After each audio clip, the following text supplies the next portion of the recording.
capítulo 19. Diz assim: Entrando em Jericó, Jesus atravessava a cidade.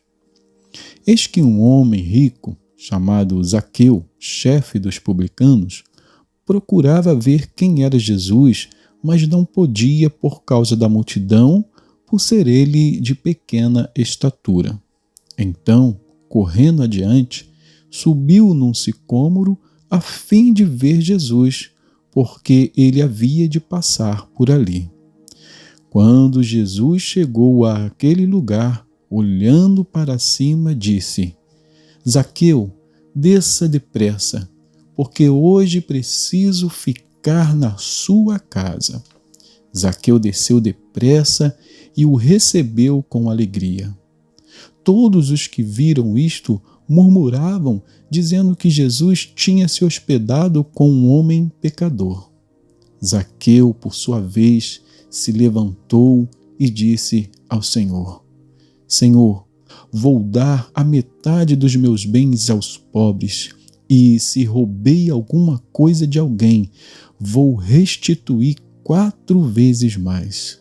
Então Jesus lhe disse: Hoje houve salvação nesta casa, pois também este é filho de Abraão, porque o Filho do Homem veio buscar e salvar o perdido. Ouvindo ele estas coisas, Jesus contou uma parábola, visto estar perto de Jerusalém, e lhes parecer que o reino de Deus havia de manifestar-se imediatamente. Por isso, Jesus disse: Certo homem nobre partiu para uma terra distante, a fim de tomar posse de um reino e voltar. Chamou 10 dos seus servos, confiou-lhes 10 minas e disse-lhes: Negociem até que eu volte. Mas os seus concidadãos o odiavam e enviaram após ele uma embaixada dizendo: Não queremos que este reine sobre nós. Quando ele voltou, depois de ter tomado posse do reino, mandou chamar os servos a quem tinha dado o dinheiro, a fim de saber quanto tinham conseguido ganhar em seus negócios. O primeiro se apresentou e disse: Senhor, a sua mina rendeu 10. O Senhor lhe disse: Muito bem, servo bom, e porque você foi fiel no pouco, terá autoridade sobre 10 cidades. O segundo servo veio e disse: Senhor, a sua mina rendeu 5. A este o Senhor disse: Você terá autoridade sobre 5 cidades. Então veio outro servo, dizendo: Senhor, aqui está a sua mina, que eu guardei embrulhada num lenço, porque tive medo do Senhor, que é homem rigoroso. O Senhor retira o que não depositou e colhe o que não semeou. Mas o Senhor respondeu: Servo mau, eu o julgarei usando as suas próprias palavras. Você sabia que eu sou um homem rigoroso, que retiro o que não depositei e colho o que não semeei. Por que você não pôs o meu dinheiro no banco? E então, na minha vinda, eu o receberia com juros.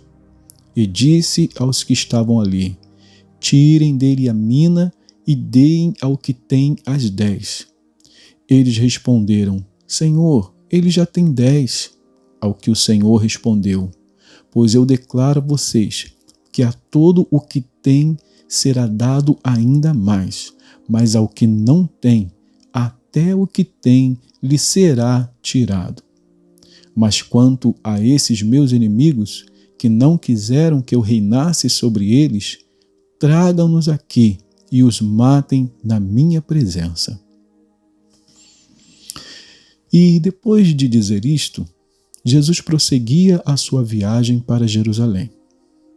E aconteceu que, ao aproximar-se de Betfagé e de Betânia, junto ao Monte das Oliveiras, Jesus enviou 2 dos seus discípulos, dizendo-lhes: Vão até a aldeia que fica ali adiante e, ao entrar, encontrarão preso um jumentinho, o qual ainda ninguém montou. Desprendam o jumentinho e tragam aqui. Se alguém perguntar, por que o estão desprendendo? Respondam assim, porque o Senhor precisa dele. E, indo os que foram mandados, acharam tudo conforme Jesus lhes tinha dito. Quando eles estavam soltando o jumentinho, os donos do animal disseram, por que estão desprendendo o jumentinho? Eles responderam, porque o Senhor precisa dele. Então trouxeram o jumentinho até Jesus e, pondo as suas capas sobre o animal, ajudaram Jesus a montar. À medida que Jesus avançava, as pessoas estendiam as suas capas no caminho. E quando Jesus se aproximava da descida do Monte das Oliveiras, toda a multidão dos discípulos começou, com muita alegria, a louvar a Deus em alta voz por todos os milagres que tinham visto. Diziam, bendito é o Rei que vem em nome do Senhor. Paz no céu e glória nas maiores alturas. Alguns dos fariseus lhes disseram em meio à multidão, Mestre, repreenda os seus discípulos. Mas Jesus respondeu, eu afirmo a vocês que, se eles se calarem, as próprias pedras clamarão. Quando Jesus ia chegando a Jerusalém, vendo a cidade, chorou por ela, dizendo, se você soubesse ainda hoje o que é preciso para conseguir a paz, mas isso está agora oculto aos seus olhos. Pois virão dias em que os seus inimigos cercarão você de trincheiras e apertarão o cerco por todos os lados e vão arrasar você e matar todos os seus moradores. Não deixarão pedra sobre pedra, porque você não reconheceu o tempo em que Deus veio visitá-la. Depois, entrando no templo, Jesus começou a expulsar os que ali vendiam, dizendo-lhes, está escrito, a minha casa será casa de oração, mas vocês fizeram dela um covil de salteadores. Diariamente, Jesus ensinava no templo. Os principais sacerdotes, os escribas e os maiorais do povo procuravam tirar-lhe a vida, mas não achavam uma forma de fazer isso, porque todo o povo, ao ouvi-lo, era cativado por ele.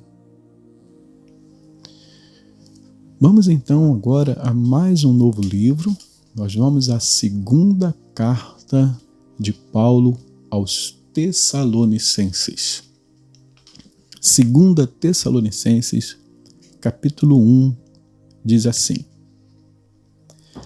Paulo, Silvano e Timóteo, à igreja dos Tessalonicenses em Deus, nosso Pai, e no Senhor Jesus Cristo. Que a graça e a paz de Deus, nosso Pai, e do Senhor Jesus Cristo esteja com vocês. Irmãos, devemos sempre dar graças a Deus por vocês, como convém, pois a fé que vocês têm cresce cada vez mais e o amor que todos vocês têm uns pelos outros vai aumentando. É por isso que nós mesmos nos orgulhamos de vocês nas igrejas de Deus, por causa da perseverança e da fé que vocês demonstram em todas as perseguições e tribulações que estão suportando. Isso é sinal evidente do juízo de Deus, para que vocês sejam considerados dignos do reino de Deus, pelo qual vocês também estão sofrendo. Pois, de fato, é justo para com Deus que ele retribua com tribulação aos que causam tribulação a vocês e que dê a vocês que estão sendo atribulados alívio juntamente conosco, quando do céu se manifestar o Senhor Jesus com os anjos do seu poder em chama de fogo, tomando vingança contra os que não conhecem a Deus e contra os que não obedecem ao Evangelho de nosso Senhor Jesus. Estes sofrerão penalidade de eterna destruição, banidos da face do Senhor e da glória do seu poder, quando ele vier naquele dia para ser glorificado nos seus santos e ser admirado em todos os que creram. Isto inclui vocês, que creram em nosso testemunho. Por isso, também não cessamos de orar por vocês, pedindo que o nosso Deus os torne dignos da sua vocação e cumpra com poder todo o propósito de bondade e obra de fé, a fim de que o nome de nosso Senhor Jesus seja glorificado em vocês e vocês sejam glorificados nele, segundo a graça do nosso Deus e do Senhor Jesus Cristo.